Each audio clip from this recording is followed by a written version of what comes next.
हमारे YouTube channel में आप सभी का फिर से स्वागत है। दोस्तों, कल हमने आपको पुत्र प्राप्ति के लिए हरवंश पुराण के दूसरे दिन की कथा का श्रवण कराया।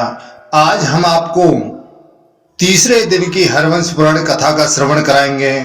जो भी स्त्री और पुरुष दोनों मिलकर के इस कथा का श्रवण करते हैं, इस कथा को सुनते हैं, उनके घर में पुत्र संतान की प्राप्ति अवश्य होती है। प्रथम दिन और द्वितीय दिन की कथा सुनने के लिए नीचे डिस्क्रिप्शन में लिंक दी गई है, वहां से आप क्लिक कर सकते हैं। ध्यान रहे, दोनों पति पत्नी जब इस कथा का श्रवण कर रहे हैं तो कृपया इसे बीच में बिल्कुल भी नहीं छोड़ें। कहीं ऐसा ना हो आदि आपने सुनी हो और आदि आपने छोड़ दी हो, ऐसा बिल्कुल भी नहीं करना चाहिए।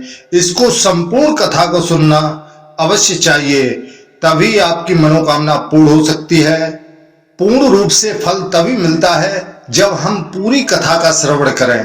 तो दोस्तों, तीसरे दिन की कथा का श्रवण हम कराएं उससे पहले जो भी नए सदस्य हमारे इस वीडियो को देख रहे हैं, जो हमारे चैनल पर पहली बार आए हैं, कृपया वे चैनल को सब्सक्राइब करें, लाइक करें, ज्यादा से ज्यादा शेयर करें और बगल में बेल आइकन बटन दबाना ना भूलें, जिससे हम जो भी वीडियो बनाएं उन सभी का नोटिफिकेशन आपके पास में पहुंचे और हमारी सभी वीडियो का आपको लाभ मिले। बोलो हरवंश पुराण की जय, बोलो विष्णु भगवान की जय, बोलो व्यास जी महाराज की जय। गुरुर् ब्रह्मा गुरुर्विष्णु गुरुर्देवो महेश्वरा, गुरुर् साक्षात् परब्रह्म तस्मै श्री गुरवे नमः। अखंड मंडलाकारं व्याप्तं येन चराचरं तत्पदं दर्शितं येन तस्मै श्री गुरवे नमः। नेमिषे सूतमासीन मपि बाध्या महामतिं कथामृता रसस्वादा कुशला शौनको ब्रवीत। शौनक आदि 88,000 ऋषियों ने पुराण वेता श्री सूत जी से कहा कि इससे आगे की कथा हमें श्रवण कराएं। तब सूत जी कहने लगे कि हे ऋषियों, जन्मेजय ने आगे की कथा सुनने के लिए वैशंपाय ऋषि जी से कहा कि हे वैशंपाय ऋषि जी, आप इस देवता, दानव, गंधर्व, सर्प और राक्षसों की उत्पत्ति को विस्तार पूर्वक मुझे से कहिए, मुझे समझाइए कि इनकी उत्पत्ति किस किस प्रकार हुई और कैसे कैसे हुई। तब वैशंपाय जी कहने लगे कि हे राजन, पहले स्वयंभू ब्रह्मा ने दक्ष को आज्ञा दी कि तुम प्रजाओं की सृष्टि करो। उस समय दक्ष ने जरायुज आदि प्राणियों की सृष्टि जिस प्रकार की थी उसे मैं तुमसे कहता हूं। प्रभु दक्ष ने पहले ऋषि, देवता, गंधर्व, असुर, राक्षस, यज्ञ, भूत, पिशाच, पशु, पक्षी और सर्पों की मानसी सृष्टि रची, अर्थात इनको अपने संकल्प मात्र से उत्पन्न किया। परंतु पूर्व कल्प के बैर को स्मरण करके बुद्धिमान भगवान महादेव ने यह जब विचार किया कि दक्ष मानसी प्रजाएं न बढ़े और तदनुसार जब उनकी मन से उत्पन्न की हुई प्रजाएं अधिक उत्पत्ति यानी उन्नति न कर सकती हैं, तब दक्ष प्रजापति विचार में पड़ गए। फिर उन्होंने प्रजा की वृद्धि के लिए मैथुन धर्म से अनेक प्रकार की प्रजाओं को रचने का विचार बनाया। इस विचार के अनुसार वे परम तप करने के कारण संसार को धारण करने में समर्थ वीरण प्रजापति की महामहिम पुत्री असिकनी को पत्नी रूप में विवाह कर लाए। इसके बाद वीरवान दक्ष प्रजापति ने वीरण की पुत्री असिकनी द्वारा 5,000 पुत्रों को उत्पन्न किया। परंतु महाभाग्यवान दक्ष पुत्रों को प्रजा की वृद्धि करने के लिए उत्सुक देख प्रियवादी देवर्षि नारद जी ने उनको उपदेश दिया। नारद जी के उस वचन से दक्ष पुत्र नष्ट हो गए, यानी उनकी संसार में आसक्ति नष्ट हो गई। परंतु नारद जी का यह ज्ञानोपदेश देना स्वयं साप पाने में ही एक कारण बन गया। ब्रह्मा जी ने जिन श्रेष्ठ पुत्र नारद को उत्पन्न किया था उनको ही कश्यप मुनि ने दक्ष के शाप के भय से उनकी कन्या द्वारा उत्पन्न किया गया। नारद जी पहले ब्रह्मा जी से उत्पन्न हुए थे, फिर वे ही देवर्षि सत्तम नारद वीरण की पुत्री अशक्नी की छोटी बहन से उत्पन्न हुए थे। उन मुनि पुंगव नारद जी को कश्यप ने ब्रह्मा जी के समान ही फिर प्रकट किया था। इस घटना को स्पष्ट करते हैं दक्ष के हर्यश्व नाम से प्रसिद्ध जो 5000 पुत्र थे। नारद जी ने उनको शास्त्रोक्त रीति से देहाभिमान से मुक्त कर इस संसार से नष्ट कर दिया था। अर्थात वे सब नारद जी से चेतावनी पाकर संसार को त्याग परमात्मा की खोज करने के लिए वन में चले गए, इसमें कोई संदेह नहीं है। तब अनुपम पराक्रमी दक्ष प्रजापति नारद जी को नष्ट करने के लिए उद्यत हो गए। उस समय ब्रह्मा जी ने मारीच आदि महर्षियों के साथ जाकर दक्ष से ऐसा न करने के लिए प्रार्थना की। तब महर्षियों ने दक्ष और ब्रह्मा जी में संधि करा दी। दक्ष ने कहा, आपका पुत्र नारद मेरी पुत्री अर्थात छोटी शालिका पुत्र बनकर उत्पन्न हो। तब दक्ष ने प्रजापति कश्यप को 13 कन्याएं अर्पण करते समय उस कन्या का दान कर दिया था। इस प्रकार दक्ष के शाप के भय से नारद ऋषि उस कन्या से फिर उत्पन्न हुए थे। जन्मेजय जी ने पूछा कि द्विज श्रेष्ठ महर्षि नारद ने प्रजापति दक्ष के पुत्रों को किस प्रकार नष्ट किया था, इसको मैं स्पष्ट रूप से सुनना चाहता हूं। वैशंपाय जी ने कहा कि हे राजन, दक्ष के हर्यश्व नामक पुत्र महावीरवान थे। जब वे प्रजाओं की वृद्धि का विचार करने के लिए उद्यत हुए, तब नारद जी ने उनसे कहा कि दक्ष के पुत्रों, खेद के साथ कहना पड़ता है कि तुम बड़े नादान हो। तुम्हें प्रजा की सृष्टि करने की इच्छा हुई है, किंतु तुम इतना भी नहीं जानते कि जहां सृष्टि करनी है उस पृथ्वी की लंबाई चौड़ाई कितनी है, यह ऊपर नीचे और भीतर से कैसी है।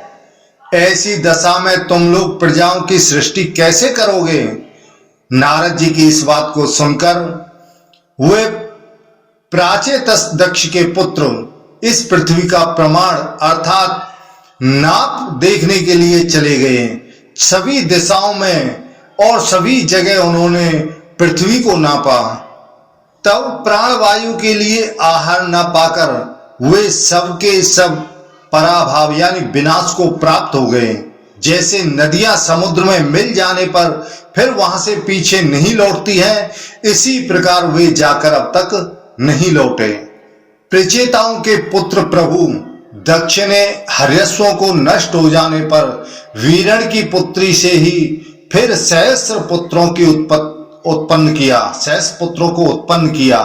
तो हे तात, वे दक्ष के पुत्र सवलाश्व जब प्रजा की वृद्धि के लिए इच्छुक हुए, तब नारद ने पूर्वोक्त वचन कहकर उनको भी पृथ्वी का प्रमाण जानने के लिए प्रेरित किया कि यह पृथ्वी कितनी बड़ी है, इसका कितना बड़ा आकार है। तब वे सब आपस में कहने लगे, महामुनि नारद जी ठीक कहते हैं। अपने भाइयों के मार्ग को जानने के लिए निसंदेह हमें भी अवश्य प्रयत्न करना चाहिए। हम पृथ्वी के प्रमाण को जानकर एकाग्र और स्वास्थ्य चित्त से सुख पूर्वक प्रजाओं की क्रमानुसार सृष्टि करेंगे। ऐसा निश्चय करके वे उसी मार्ग से चारों दिशाओं की ओर चल दिए और समुद्रों से उनमें मिली हुई नदियों के समान अभी तक नहीं लौटे। सब लाशों को भी नष्ट हो जाने पर दक्ष प्रजापति ने क्रोध में भरकर नारद जी से यह बात कही कि तुम्हारी देह नष्ट हो जाए और तुम फिर गर्भ में निवास करो। हे राजन, उस दिन से जो भाई को खोजने के लिए जाता है वह शीघ्र ही नष्ट हो जाता है। अतएव विद्वान को ऐसा न करना चाहिए, अर्थात भाई को ढूंढने के लिए भाई को नहीं जाना चाहिए। हमने सुना है कि अपने उन पुत्रों को भी नष्ट हुआ जानकर दक्ष प्रजापति ने वीरण की पुत्री द्वारा फिर 60 कन्याओं को उत्पन्न किया, क्योंकि कन्या स्त्री होने से नारद जी के आत्मज्ञान के उपदेश के पात्र नहीं थीं।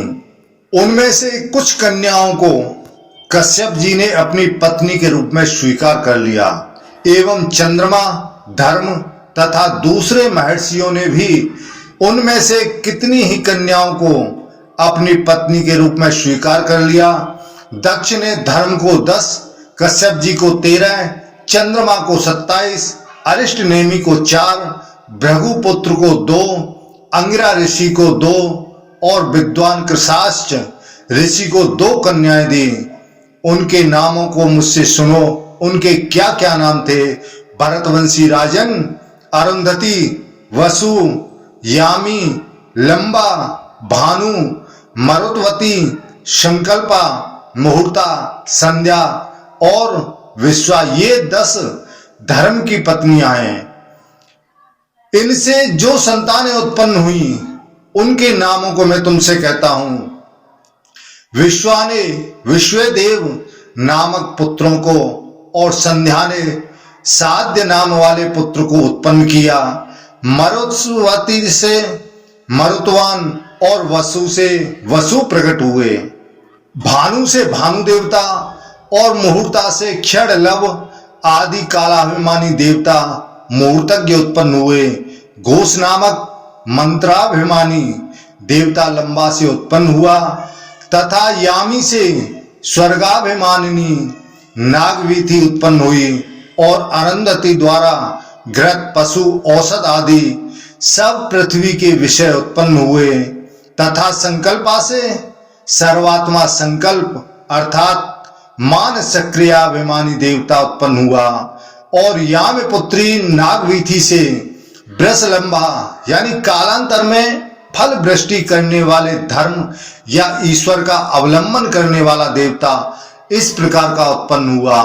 तो हे राजन, प्राचेतस दक्ष ने प्रजापति दक्ष ने चंद्रमा को जो कन्याएं दी थी वे सब सोम पत्नियां नक्षत्रों के नाम से ज्योतिष शास्त्र में प्रसिद्ध हैं।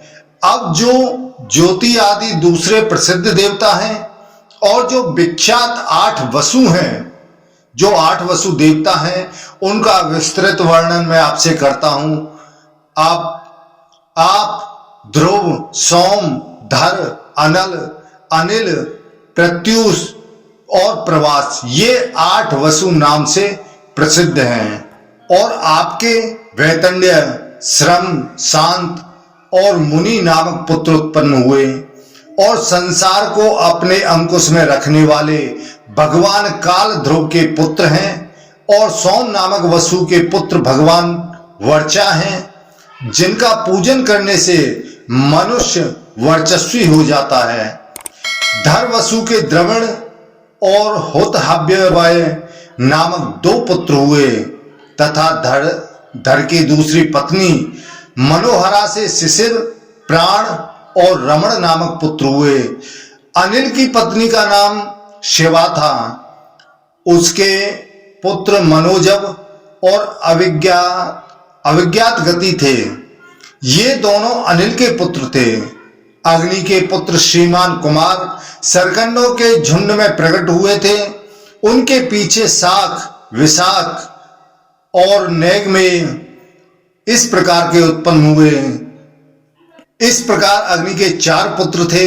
ये कुमार ही कृतिकाओं की संतान कार्तिकेय और स्कंद कहलाते हैं और ये ही सनत कुमार हैं। अग्नि ने इन्हें अपने तेज से एक अंश से प्रकट किया है और शाख आदि 3 को भी अपने तेज से एक चौथाई से इनको भी प्रकट किया है। छांदोग्य उपनिषद में लिखा है कि तम स्कंद इत्या चक्षते, यह सनत कुमार ही स्कंद है। इससे प्रतीत होता है कि सनत कुमार इनका उपनाम है। प्रत्युष के पुत्र का नाम देवल और पुत्री का नाम सृष्टि था। देवल के भी 2 पुत्र थे जो क्षमावान तथा तपस्वी थे। बृहस्पति की बहन का नाम ब्रह्मचारिणी था। वह योग सिद्ध श्रेष्ठ की स्त्री आसक्ति को त्याग कर सारे संसार में विचरण किया करती थी। वह प्रभास नाम वाले 8वें वसु की भार्या बन गई। उसके गर्भ से विश्वकर्मा नाम वाले महाभाग्यवान प्रजापति उत्पन्न हुए। उन्होंने हजारों शिल्पों यानी कलाओं की रचना की और वे देवताओं के बड़ई हैं तथा वे शिल्पियों में श्रेष्ठ विश्वकर्मा अब सब आभूषणों के बनाने वाले हैं। उन्होंने सब देवताओं के विमानों को बनाया है और उन महात्मा के शिल्प से मनुष्य भी अपनी आजीविका चलाते हैं। अब दक्ष ने कश्यप मुनि को जो 13 कन्याएं दी थी उनमें से सुरभि की संतान का वर्णन आपसे करते हैं। तप में मग्न हुई सुरभि ने महादेव जी से वर पाकर कश्यप जी के द्वारा 11 रुद्रों को उत्पन्न किया। भरतवंशी राजन अजयपाद, अहिर्बुद्ध, त्वष्टा तथा रुद्र ये सब सुरभि की ही संतान हैं। त्वष्टा के महायशस्वी और श्रीमान पुत्र का नाम विश्वरूप था। तो हे राजन, हर बहुरूप, त्र्यंबका, अपराजित, वृषाकपि, शंभु, कपर्दी, रेवत, मृग्यवाद, सर्प और कपाली ये तीनों भुवनों के ईश्वर 11 रुद्र कहे गए हैं। भरत श्रेष्ठ पुराणों में इन अमित पराक्रमी रुद्रों के सैकड़ों रूप बताए गए हैं। इनसे चराचर लोक भरे हुए हैं। भरत शार्दूल, अब तुम मुझसे कश्यप की स्त्रियों के नाम सुनो। वे हैं अदिति, दिति, दनु, अरुष्टा, सुरसा, खसा, सुरभि, विनिता, ताम्रा, क्रोधवसा, इरा, कद्रु और मुनि। अब इनसे जो संतानें उत्पन्न हुई उनका वर्णन मैं तुमसे कहता हूं। पहले चाक्षुष मनवंतर में तुषित नाम वाले 12 श्रेष्ठ देवता थे। वे उस अत्यंत यशस्वी मनवंतर का अंत आने पर वैवस्वत मनवंतर के आरंभ में सब प्राणियों का हित करने के लिए परस्पर मिलकर कहने लगे, देवताओं शीघ्र आओ, हम अदिति में प्रवेश करके अगले वैवस्वत मनवंतर में उत्पन्न होंगे। यह कार्य हमारे लिए श्रेयस्कर होगा। वैशंपायन जी कहते हैं, वे सभी देवता चाक्षुष मनवंतर के अंत में इस प्रकार वार्तालाप कर मरीचि पुत्र कश्यप से दक्ष की कन्या अदिति के गर्भ से उत्पन्न हो गए। वहां विष्णु और इंद्र फिर उत्पन्न हुए। वे तथा अर्यमा, धाता, त्वष्टा, पूषा, विवस्वान, सविता, मित्र, वरुण, अंश और परम तेजस्वी भग ये 12 आदित्य कहलाते हैं। पहले चाक्षुष मनवंतर में जो तुषित नाम वाले देवता थे वे अब वैवस्वत मनवंतर में 12 आदित्य कहलाते हैं। और जो सुंदर व्रत धारण करने वाली चंद्रमा की 27 पत्नियां कही गई हैं उन अमित तेजस्वी पत्नियों की ज्योतिर्मयी संतानें उत्पन्न हुई। अनेक पुत्र वाले विद्वान अरिष्ट नेमि की विद्युत नाम वाली 4 पत्नियां थी, उनसे 16 संतानें उत्पन्न हुई। राजर्षि कुशासु के ब्रह्मर्षियों से सत्कृत श्रेष्ठ प्रत्यंग सजा रचाएं और देवताओं के आयुध प्रकट हुए। सुहेतात ईश्वर की कामना से उत्पन्न होने वाले 33 देवता सतयुग आदि चारों युगों में 1000 बार बीतने पर यानी प्रत्येक कल्प में पुनः उत्पन्न हुआ करते हैं। उन देवताओं की उत्पत्ति कैसे होती है तथा उनका अंत किस प्रकार होता है। जैसे आकाश में सूर्य का उदय और अस्त बारंबार होता रहता है, इसी प्रकार ये देवताओं के समूह प्रत्येक युग में उत्पन्न तथा नष्ट हो जाते हैं। इस प्रकार आदित्यों का वर्णन करके अब दैत्यों का वर्णन करते हैं। कश्यप ऋषि से दिति के 2 पुत्र उत्पन्न हुए थे, हिरण्यकश्यप और हिरण्याक्ष। इन कश्यप और दिति की एक सिंह का नाम वाली कन्या भी थी। वह विप्रचित्त की विवाही यानी ब्याही गई थी। उसके महाबली पुत्र सोय के नाम से प्रसिद्ध है। तो हे राजेंद्र, वे अपने गणों सहित 10,000 हैं और उनके सैकड़ों पुत्र और हजारों पौत्र हैं। उनकी गिनती नहीं की जा सकती। महाभाव, अब हिरण्यकश्यपु की संतान का वर्णन सुनो। हिरण्यकश्यपु के अनुयवाद, राध, वीर्यवाद, प्रहलाद और चौथा संवाद, ये 4 प्रसिद्ध पराक्रमी पुत्र उत्पन्न हुए। याद का पुत्र रद हुआ, सुंद का निशुंद, ये दोनों संवद के पुत्र कहलाते हैं। अनुराध के आयु, शिविकाल नामक 2 पुत्र थे। प्रहलाद के विरोचन नामक पुत्र हुआ और विरोचन से बलि नाम वाला पुत्र उत्पन्न हुआ। बलि के 100 पुत्र थे, उनमें बाण सबसे बड़ा था। धृतराष्ट्र, सूर्य, चंद्रमा, इंद्रतापन, कुंभनाद, गर्दभाक्ष और कुक्षी आदि बलि के 100 पुत्र थे। इनमें अति बलि बाण सबसे बड़ा था और वह शिव का प्रिय भक्त था। पहले कल्प में बाणासुर ने उमापति शंकर को प्रसन्न करके यह वर मांगा था कि मैं आपके पास विहार करूं। वाण की लोहती नाम की पत्नी से इंद्रदमन नामक पुत्र उत्पन्न हुआ। लाखों असुर उसके गढ़ थे। हिरणाक्ष के झरझर, शकुनी, भूत संतापन, महानाव और पराक्रमी कालनाव नामक 5 पुत्र हुए। वे विद्वान और परम पराक्रमी थे। अब धनु के वंश का वर्णन करते हैं। धनु के 100 पुत्र हुए। वे सब परम पराक्रमी, तपस्वी, महावीरवान थे। उनमें से मुख्य असुरों का वर्णन सुनिए।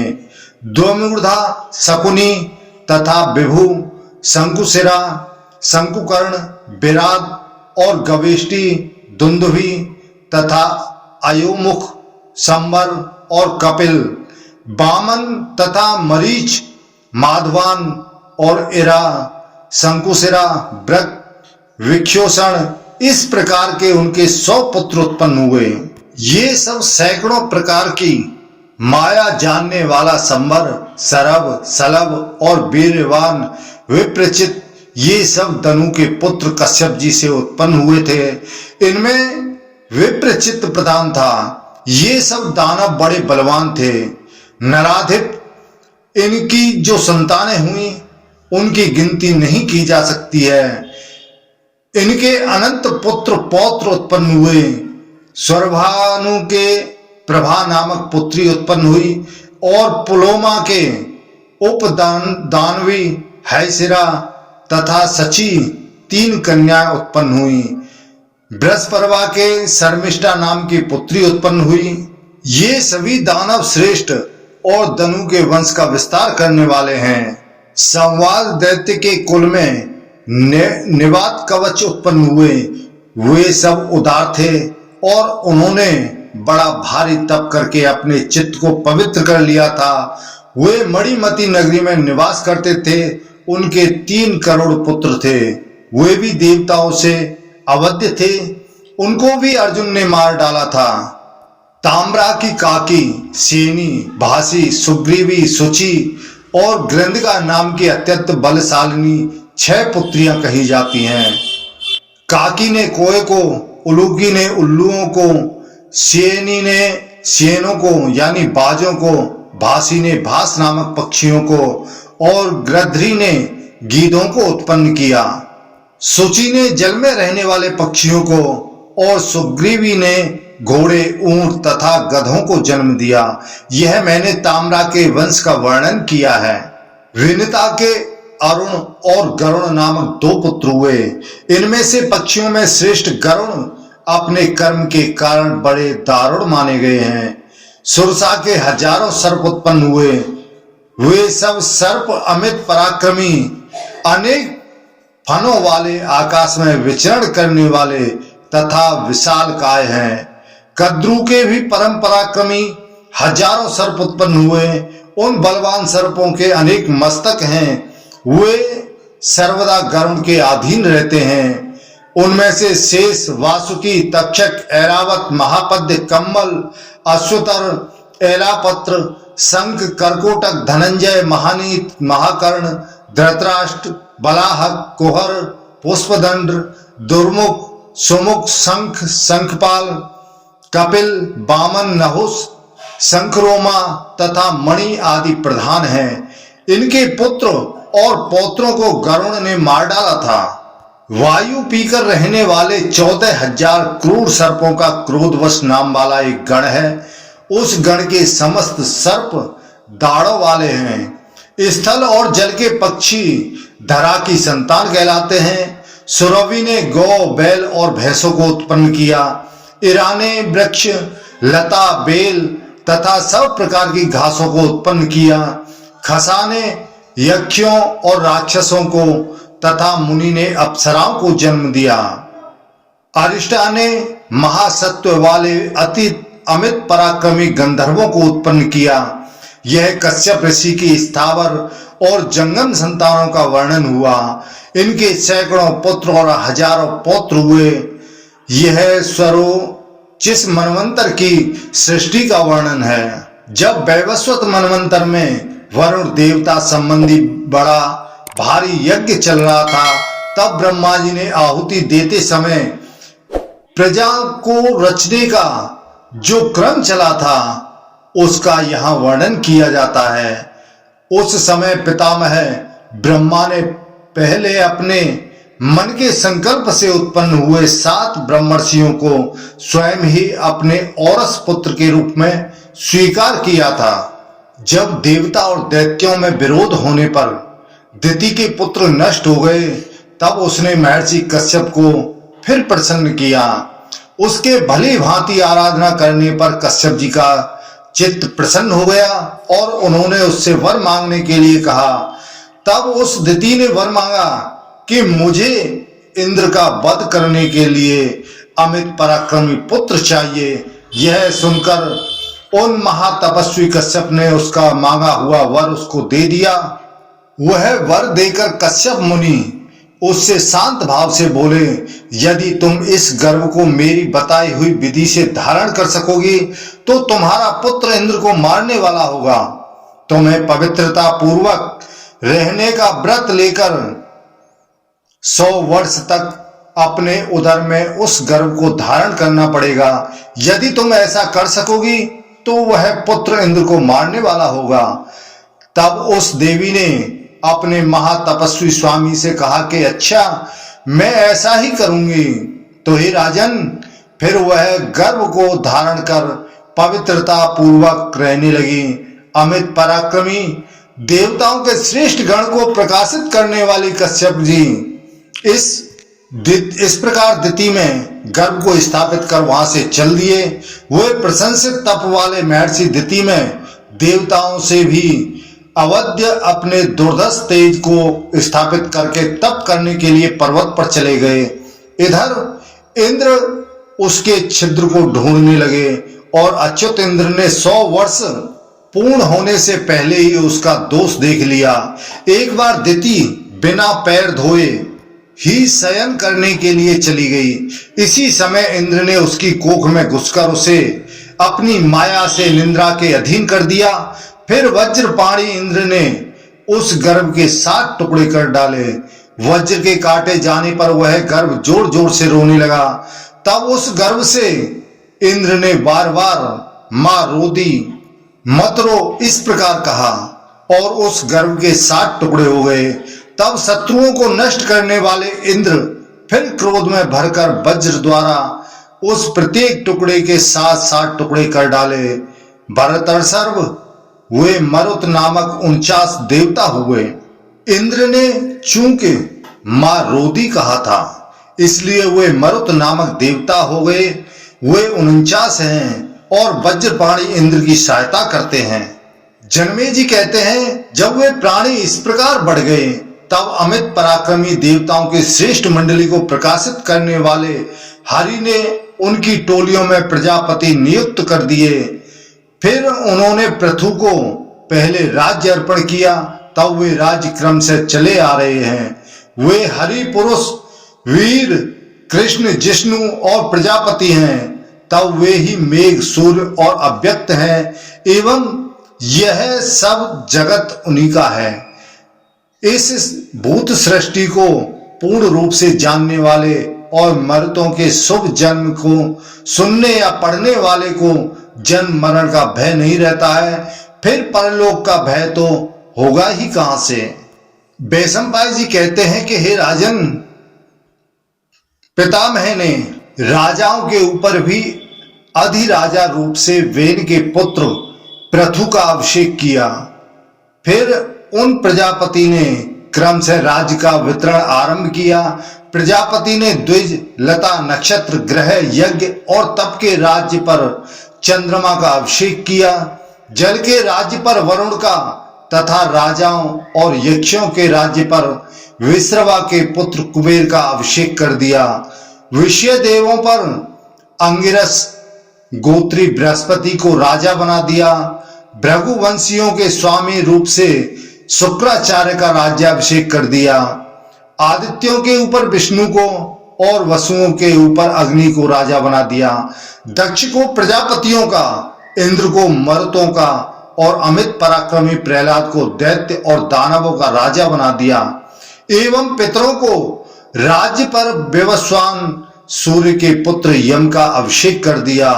षोडश मात्र का व्रत, मंत्र, गौ, यक्ष, राक्षस, पार्थिव पदार्थ और साध्य देवताओं के राज्य पर नारायण का अभिषेक कर दिया और रुद्रों के राज्य पर वृषभ ध्वज यानी शंकर जी अभिषिक्त हुए।